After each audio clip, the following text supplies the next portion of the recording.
अफगानिस्तान मुद्दे पर मोदी से लंबी चौड़ी बातचीत के बाद रूस ने पलटी मार ली है।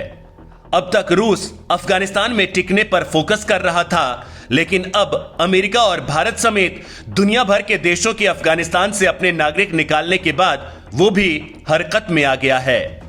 रूस 4 सैन्य विमानों से 500 से ज्यादा लोगों को अफगानिस्तान से निकालने की तैयारी में है। तो दूसरी ओर रूस के जिगरी दोस्त तजिकिस्तान ने एक बड़ा ऐलान कर दिया है। यह ऐलान भी मोदी से पुतिन की बातचीत के बाद ही हुआ है। तजिकिस्तान ने तालिबान आतंकियों को स्पष्ट चेतावनी दी है और कहा है कि उनका देश दमन के जरिए सत्ता में आई सरकार को मान्यता नहीं देगा। इतना ही नहीं, तजिकिस्तान के राष्ट्रपति इमोमली रहमोन ने तालिबान को मान्यता दिलाने की मुहिम पर निकले पाकिस्तानी विदेश मंत्री शाह महमूद कुरैशी को बातचीत में ही खरी खरी सुना दी। तजिकिस्तान के राष्ट्रपति का यह बयान ऐसे समय पर आया है जब पंजशीर घाटी में ताजिक लड़ाके डटे हुए हैं। मतलब साफ है कि तालिबान ने अफगानिस्तान लोगों की राह में संकट खड़ा किया और अब उसकी राह बेहद मुश्किल हो चली है।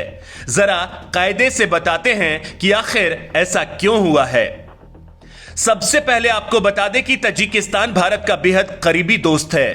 करीबी होने का अंदाजा आप इस बात से लगा सकते हैं कि इसी देश में भारत एकमात्र सीक्रेट सैन्य बेस बना हुआ है, जिसका नाम है गिस्सार सैन्य एरोड्रम या अयूनी एयरबेस, जो तजिकिस्तान की राजधानी दुशांबे के पास एक गांव में स्थित है। इसे बनाने में भारत ने $7 करोड़ खर्च किए थे। इस पर 3200 मीटर का आधुनिक runway, air traffic control, navigation उपकरण और मजबूत एयर डिफेंस सिस्टम बनाया गया है। जब अफगानिस्तान संकट के दौरान भारतीय वायुसेना ने इसका इस्तेमाल किया तो इसके बारे में दुनिया को पता चला है। दोस्तों, पाकिस्तान अधिकृत कश्मीर से तजिकिस्तान केवल 20 किलोमीटर की दूरी पर है और पाकिस्तान की निगाहें तजिकिस्तान में भारत की सैन्य तैनाती पर जमी रहती है। भारत को इसी सैन्य बेस के चलते सियाचिन ग्लेशियर में बढ़त मिल जाती है। इतना ही नहीं, भारतीय वायुसेना के फाइटर जेट तजिकिस्तान से पेशावर को निशाना बना सकते हैं। यानी युद्ध की स्थिति में पाकिस्तान को पूर्व से पश्चिम, ठीक से कहें तो 2-2 मोर्चों पर लड़ना पड़ेगा, जिससे वो भारत के सामने नहीं टिक सकता है। खैर, ये बात हुई तजिकिस्तान और भारत के गहरे संबंधों की, और भारत लगातार तजिकिस्तान के संपर्क में है, जिसने तालिबान को पहला तगड़ा झटका दे दिया है। तजिकिस्तान के राष्ट्रपति ने कहा है कि तजिकिस्तान अफगानिस्तान में दमन के जरिए और बिना सभी लोगों, खास तौर पर अल्पसंख्यकों को साथ में लिए हुए सत्ता में आई किसी भी सरकार को मान्यता नहीं देगा। उन्होंने जोर देकर कहा कि अफगानिस्तान की नई सरकार में तजिक लोगों को महत्वपूर्ण स्थान दिया जाना चाहिए। राष्ट्रपति रहमोन ने कहा है कि साक्ष्य स्पष्ट रूप से दिखाते हैं कि तालिबान अपने पहले के किए गए वादों से मुकर रहा है। ताजिक राष्ट्रपति ने कहा कि तालिबान ने कहा था कि सत्ता में आने पर अन्य राजनीतिक ताकतों को भी देश में व्यापक भागीदारी दी जाएगी, लेकिन वे अब एक इस्लामिक अमीरात बना रहे हैं। राष्ट्रपति इमोमली रहमोन का यह सख्त बयान बेहद अहम माना जा रहा है, क्योंकि अफगानिस्तान की सीमा तजिकिस्तान से मिलती है। अगर अफगानिस्तान में अस्थिरता बढ़ती है तो इसका सीधा असर तजिकिस्तान पर पड़ना तय है। अफगानिस्तान में पश्तून, उज्बेक और हजारा के साथ साथ तजिक मूल के लोग बड़ी संख्या में रहते हैं। फिलहाल जिस पंजशीर घाटी में तालिबान को तगड़ी मार मिल रही है, वहां भी ताजिक लोग ही रहते हैं। पंजशीर के लड़ाकों ने अब तक 1000 से ज्यादा तालिबानियों को उड़ा दिया है और फिलहाल भी यहां दूर दूर तक तालिबान को जीत मिलती नहीं दिखती है। तालिबान ने 3 दिन पहले ही पंजशीर को चारों तरफ से घेर लिया था। तालिबान ने ही अलकायदा के आतंकियों के जरिए पंजशीर के शेर कहे जाने वाले अहमद शाह मसूद की हत्या भी करवाई थी। ऐसे में तजिकिस्तान अपने जातीय समूहों की सुरक्षा को लेकर तालिबान पर चिढ़ा हुआ है।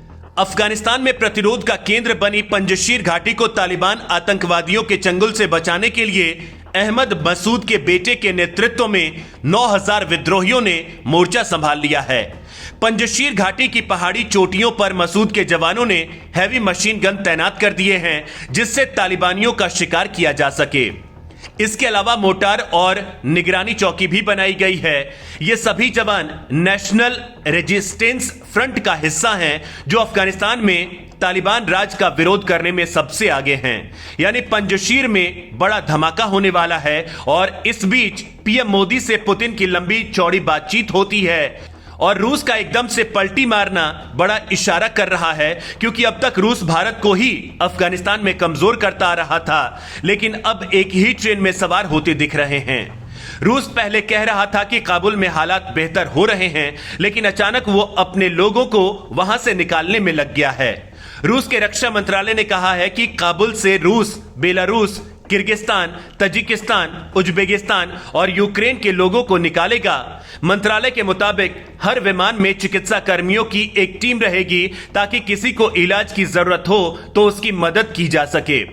मंत्रालय ने कहा कि रूस के राष्ट्रपति व्लादिमीर पुतिन के आदेश पर लोगों को निकालने का अभियान शुरू किया जा रहा है। इतना ही नहीं, रूस ने अफगानिस्तान से लगती तजिकिस्तान की सीमा पर युद्धाभ्यास भी शुरू किया है। माना जा रहा है कि यह रूस तालिबान पर तगड़ा दबाव बनाने जा रहा है। रूसी टैंक तजिकिस्तान में अफगान सीमा के पास युद्धाभ्यास कर रहे हैं। यह अभ्यास करीब 1 महीने तक चलेगा। इस अभ्यास के लिए रूस ने बड़े पैमाने पर सैनिक भेजे हैं और फाइटर जेट भी तैनात किए हैं। रूस को डर सता रहा है कि तालिबानी आतंकी उसके सहयोगी मध्य एशियाई देशों में तबाही मचा सकते हैं। इसी वजह से वह व्यापक युद्धाभ्यास कर रहा है। उधर अमेरिकी राष्ट्रपति जो बाइडेन ने अफगानिस्तान से 31 अगस्त तक सैनिकों की वापसी के काम को पूरा करने की प्रक्रिया को तेज करने का आदेश दिया है। बाइडेन के 31 अगस्त को लेकर अड़े रहने पर अमेरिका का अपने कुछ करीबी सहयोगियों से टकराव हुआ है, क्योंकि इस समय सीमा के बाद तालिबान के शासन के बीच लोगों को युद्धग्रस्त देश से निकालने के प्रयास बंद हो जाएंगे।